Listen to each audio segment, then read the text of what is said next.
But bilang Pilipino, Mr. President, kayo ang binoto namin. Ako mismo bumoto sa iyo. Kinampanya namin, wag ho kayong makikinig dyan sa political interest ng iba.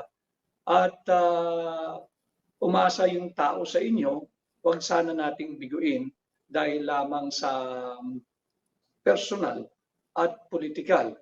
Maari, pinansyal na interest ng ilan na hindi naman naghirap ng kandidatura mo at hindi naman natin kasama nung walang gustong sumama sa atin nung madaling bahagi ng iyong buhay nung ikay lumalaban sa election protest.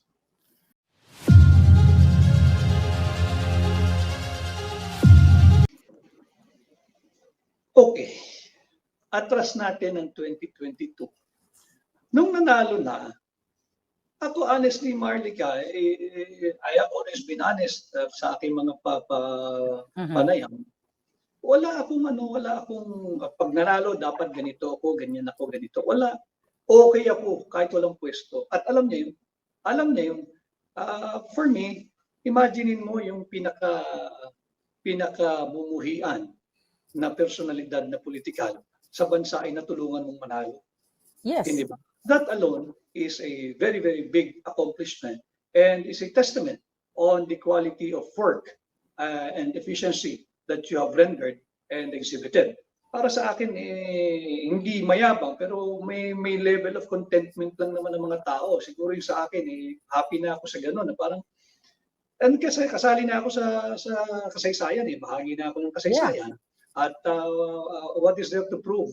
Na kapag panalo ka ng isang pangulo at ang mga abogado, kahit itanggi nila yan, lahat ng abogado nangangarap na one day makapunta sila sa canvassing, sa national canvassing at makapagproklama ng kanilang kaibigan o kliyente bilang Pangulo ng Pilipinas. Nakuha ko na rin yun eh. So I'm all set to go back to my private practice. But ay nararamdaman ko ang tiwala ni Pangulong Marcos sa akin noon. Sabi hindi, dito tayo, pinaghirapan natin ito eh. So nagtuloy-tuloy kami. But even before that, madami na yung mga biglang feeling close at very close na hindi mo naman nakita. Wala naman yon, kasali sa gobyerno yon eh. Yeah. At part ng governance, part ng politics. Ang akin lamang, siguro naramdaman nila na hindi ako yung typical na kaya nilang itulak-tulakin dahil ang dami kong beses hinindihan ko sino-sino riyan eh.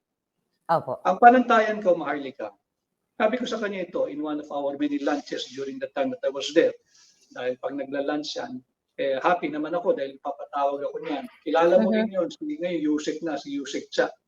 Yeah. Sir, pinatatawag ko kayo ni PBBM, dito rin po kayo mag-lunch. And I also take that opportunity na ito ho yung mga nangyari today, this morning, ito po yung corruption, ito po yung ganyan, the usual. And openly nakakapag-usap kami. Ganun naman talaga eh. Ang relasyon dapat ng Pangulo at ng Executive Secretary, regardless of who is the President and who is the Executive Secretary, kailangan very open dahil you're running the governance and the country. So marami ako nakitang ganun, marami rin ako nahindihan at naramdaman ko na may tulak. Sabi ko nga ang daming nagka-counterflow, Maharlika eh. Hindi yun yung direksyon na tinahak natin. Kasama ka doon nung kampanya. Wala naman tayong mga big names sa kasama nun eh. Hindi ba? Ang kasama natin yung ordinaryong Pilipino, yung Grab driver, yung angkas driver, yung taxi driver, yung mga sundalo, yung waiter, yung vendor, yung jeepney driver, yung maliliit. Yun ang bulto ng boto ni Pangulong Marcos. At sabi ko sa sarili ko, hindi pwede. Itong mga ito, yung mga feeling close, feeling siga at nagsisiga-sigaan, na entitled, kaya kong hindihan yung mga yun. Yung intriga nila, kaya ko yun, kasali yun eh. Hindi ba? Yung mura nila sa pag nakatalikod ako, kaya ko yung ang hindi ko lang kakayanin. Pag ang sumusumbat na sa akin ay yung 31 milyong Pilipinong nakumpinsi. And I think, hindi rin naman may tatanggi na naging malaking bahagi ako ng pangungumbinsi yan. Na nagtiwala at nagbigay ng kanilang pag-asa. Hindi ko kaya yun. Why? Alam din ito ni Pangulong Marcos, kaya nga nananawagan ako kahapon pa eh. Patigilin ito magulong politiko eh, sa kanilang vested interest. Alam niya, ang lagi kong tinitingnan yung aking tatlong anak, maliliit pa yung mga anak ko, Marlica eh.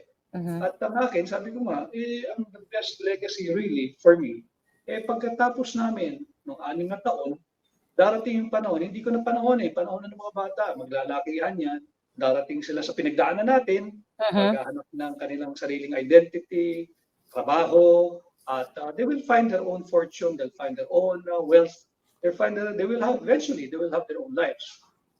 Ang parang, ang na-envision ko noon, pag yung anak ko nag-a-apply na sa trabaho, at usual interview, o iba, yung isa ko gusto raw maging doktor o kung ano man. Sino ang ama mo? Si Vic Rodriguez. Si Vic Rodriguez, yung dating ES. Anong ina-apply nitong trabaho? Mababa yan. Bigay mo rito yung pinakamataas na available position. Magugulat ang bata. Bakit to ganon? No. Nagsilbi ng marangal ang ama mo. At sigurado ako maayos ka rin. Dahil nakita namin sa ama mo. That's the legacy that nais kong makuha. At sabi ko, siguro kung yun ang panantayan ko, hindi ako mayaman, pero nasa komportabling pamumuhay ako. Hindi rin ako nasisilaw sa pera dahil siguro pinalaki ako ng gano'n ng magulang ko na hindi ko makalimutan yung sinabi niya that we are not made rich by what is in our pocket. We are made rich by what is in our hearts. Basta pure ang puso mo, tuloy mo lang at darating lahat yan. So, Attorney Vic, kailan mo nalaman na gagawin ka ni PBBM na magiging executive secretary niya? Pagbalik niya nung nagbakasyon si BBM noong May. Pagbalik niya, nag-meeting kami. Ilan lang kami. And immediately he said, okay, pag-raisa tayo. And he look at me and said, Vic, you'll be the ES. Kako, boss, if I have your trust and confidence, kako, no, you'll be my ES. Continue running my office the way you've run the campaign in my office. For me, iba yun di ba? Yeah. Yung Pangulong halal na ang nagsasabi sa iyo at boto ng kanyang kumpiyansa at pagtiwala yun.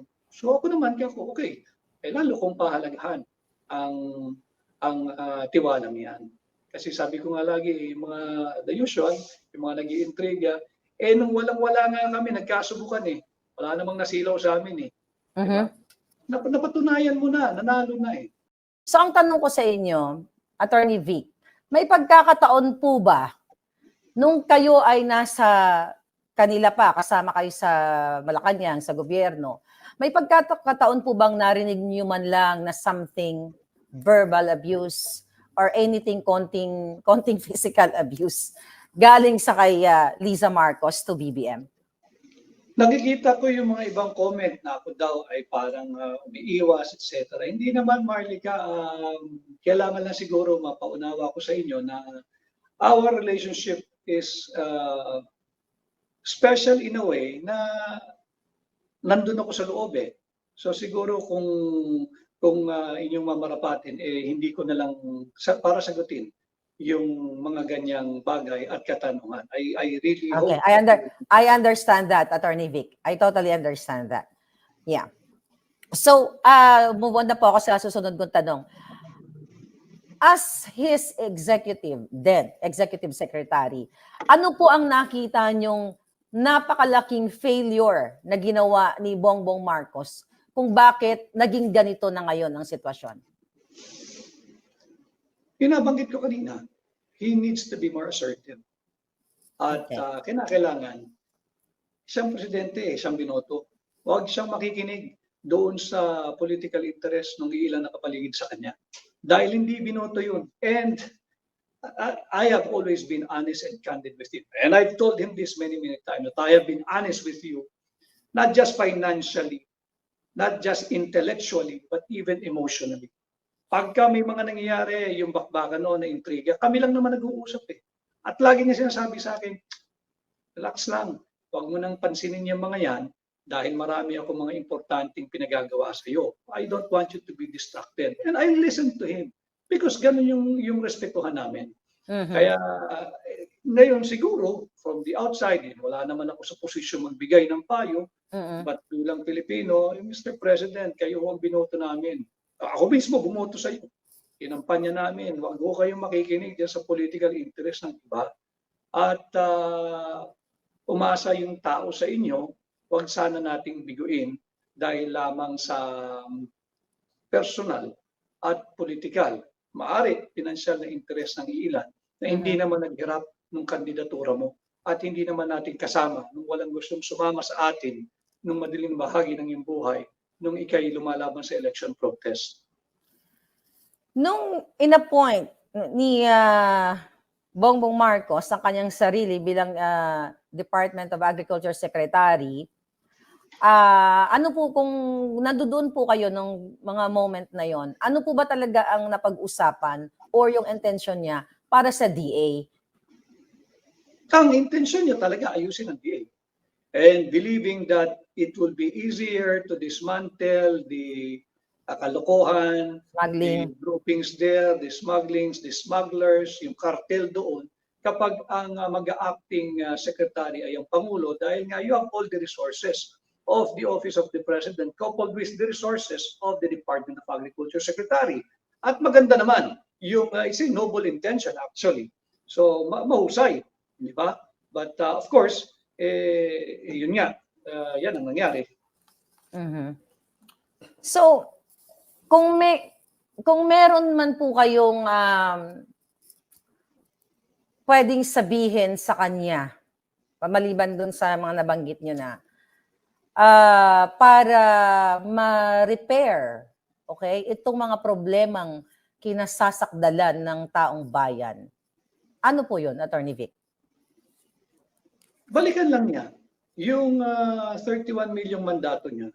At ngayon, siyempre, mas marami na, 114 million na dahil ikaw na ang ama ng Republika ng Pilipinas. At yung amang salitang yan, mabigat yan. Ama, ikaw talagang tinitingala ng lahat. Ikaw, siya ang may mandato. Siya yung binoto. Huwag siyang makikinig doon sa interes ng ilan.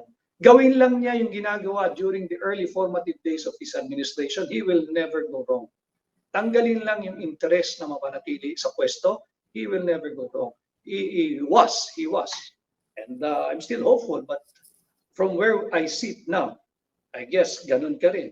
He was in the best position na ayusin ang bansa with that giant, humongous mandate. He was in the best position. But a year, 1 year and a half into his administration, parang ang hirap mong habulin at i-repair yung 1 and a half na nasayang. Bakit? Subukan na Ang dami mga kompromiso. Unlike noon, wala And wala naman siya talagang yung hawak sa leeg o pinagkakautangan ng utang na loob. Ang pinagkakautangan namin ng utang na loob noon ay yung bumoto, yung sambayan ng Pilipino. At there's no denying, naglalabasan talagang tao kahit saan kami magpunta Kaya nakikita ko yun. Even before the start of the official campaign.